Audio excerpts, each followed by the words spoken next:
Hi, folks. You're with Tacitus today. Tacitus today, your pushback channel. And thank you for joining this audio, radio, no pictures live stream. In this essay, I'd like to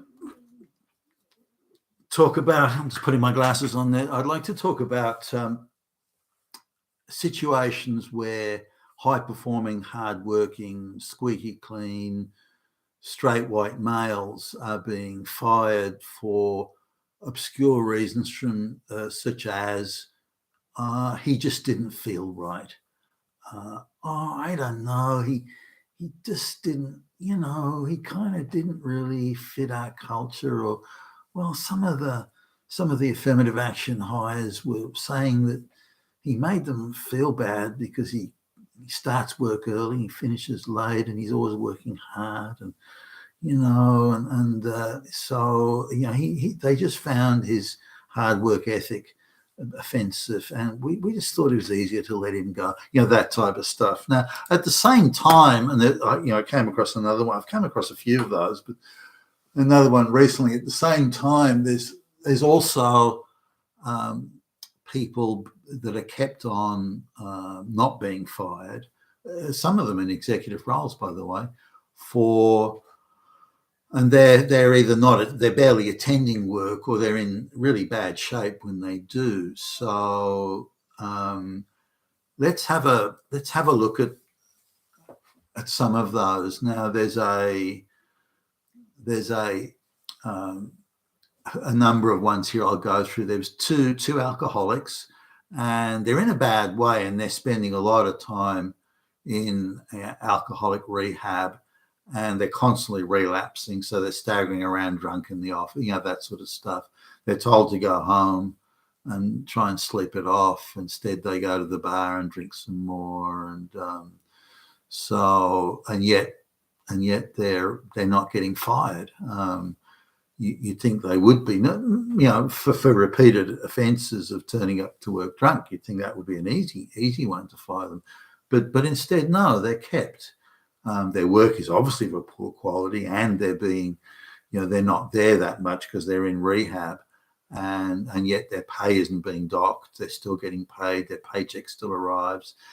Also, there's a guy who seems to be spending as much time in a straitjacket in a mental institution than he does sitting at a desk doing work, and yet they don't fire him, and sometimes he's in there for weeks, and he's on quite heavy drugs, but he keeps his job.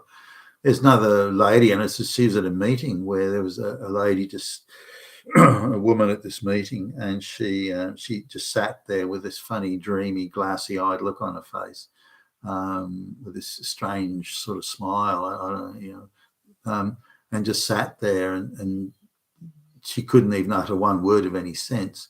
And because she's on such heavy sort of drugs for something or other, depression or something, and she's there, but they don't fire her. She's not being fired. She stays, even though she's virtually, unable to do any askerrick of work. She's still getting paid. And on now, there was a guy, and I've mentioned him in another video. The guy straight white guy, and he was having real struggle get a job. I mean, he'd only be late 40s, early 50s, I guess, but he was telling me about. So then he decided to switch around and play victim.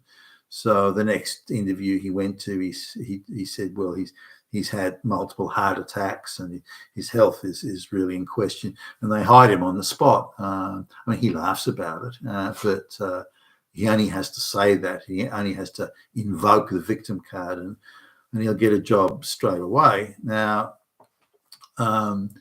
this is the contrast with the pretty much everywhere I go now.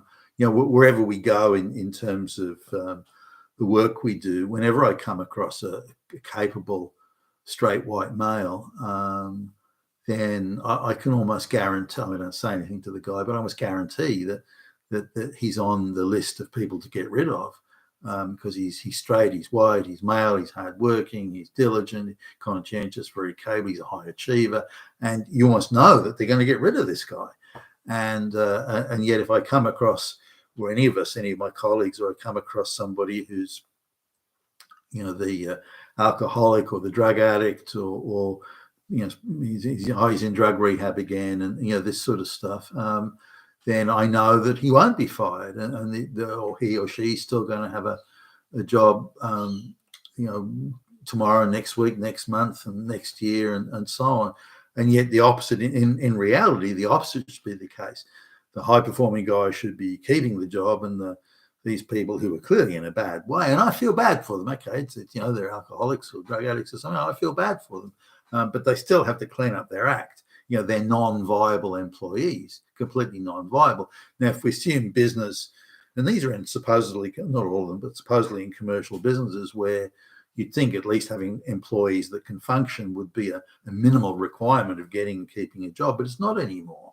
And I'm finding more and more. There was another lady who's she's an events manager or events coordinator, something like that. It's not a particularly senior job or anything, but she casually mentions that she's on medication for like bipolar disorder or something like that, or some sort of split personality thing. And she's on, and if she forgets to take her medication, which she often does, then she's unable to function, and yet she never gets fired, or hasn't. Again, these. So I just wanted to talk about that because I see it as a bigger and bigger issue, and it seems to be getting worse. That people who are in every measure unemployable, not only getting jobs but keeping them, and people who are high performers are viewed as some sort of hardworking and high performing. They're viewed as, particularly if they're white males, viewed as subversive or dangerous or setting a bad example, or we can't have all these affirmative action hires being upset by hardworking people. Even the straight white male CEOs that increasingly I'm coming across, and they're all being appointed and approved by the BlackRock type organisations. Even them, I'm starting to think, holy crap! There is no way in the real world you could get a job like this, and yet there they are, and they're often the CEOs that are.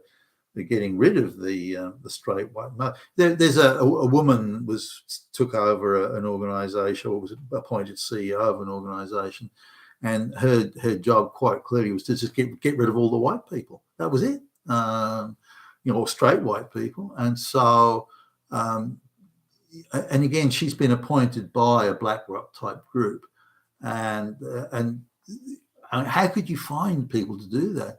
Hey, Billie Jean, there's a company there that's 95% straight white male. We're going to appoint you as the CEO, not to run the company, but just to get rid of all the straight white males. Is that okay with you? Oh, yeah, hey, I'd really enjoy doing that. Oh, yeah. How do you find people who have that attitude? I know. But increasingly, the sort of people that will do that type of hatchet work are easier and easier to find. Very scary. Being with Tassos today, your Pushback channel, and thank you for listening.